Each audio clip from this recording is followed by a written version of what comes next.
आता राजकीय घडामोडींचा वेगवान आढावा घेऊयात। माझ्या गैरहजेरीत पेडणेकर दालनात आल्या। पेडणेकरांनी परवानगी न घेता कागदपत्र चाळली असा ऋतू तावडेंनी किशोरी पेडणेकरांवर आरोप केलाय। राम मंदिरातील दानपेटी प्रकरणी ज्यांनी घोटाळा केलाय त्यांना आम्ही सोडणार नाही अशी रामदास आठवलेंनी प्रतिक्रिया दिली आहे।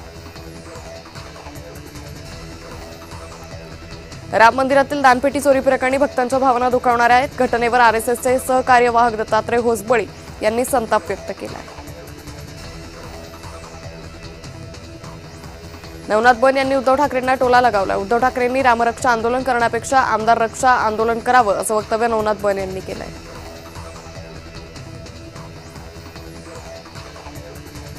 उपमुख्यमंत्री एकनाथ शिंदे पक्षात भाकरी फिरवणार असल्याची माहिती समोर आली। अधिवेशन संपता शिवसेनेत अंतर्गत निवडणूक घेणार असल्याची माहिती आहे।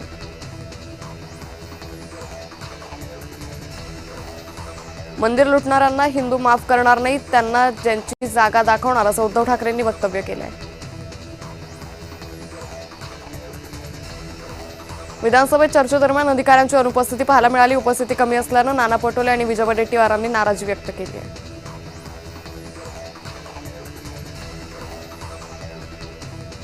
पक्ष सोडल्यावर तुम्ही काहीही बोलाल, मशाल चिन्हावर तुम्ही खासदार झालात हे विसरू नका असं सुनील प्रभू यांनी वक्तव्य केले। नालेसफाई म्हणजे अधिकाऱ्यांसाठी पैसे खाण्याचा मार्ग आहे असं म्हणत आमदार जितेंद्र आव्हाडांनी हल्लाबोल केलाय।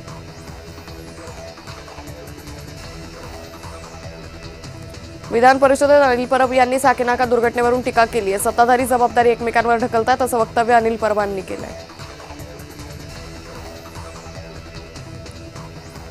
आदित्य ठाकरेंनी एकनाथ शिंदेंवर टीका केली। एकनाथ शिंदे आपल्या खात्याची जबाबदारी घेत नाहीत, मिंदे गटात सर्कस सुरू आहे असं वक्तव्य आदित्य ठाकरेंनी केलंय।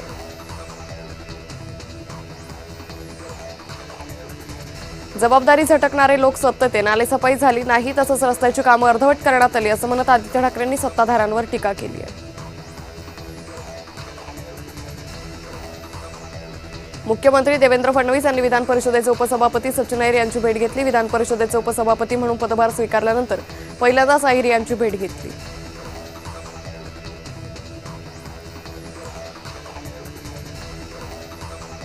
अमित साटम यांची हकालपट्टी करा अशी मागणी आमदार आदित्य ठाकरे यांनी केलेली आहे।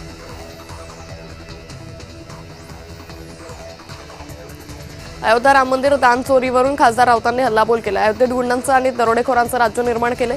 अयोध्येचा दाऊद इब्राहिम कोण असा सवाल संजय राऊतांनी उपस्थित केला।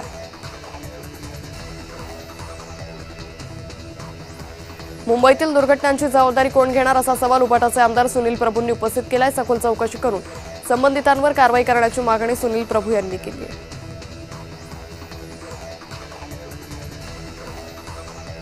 आदित्य ठाकरेंचा सत्ताधाऱ्यांवर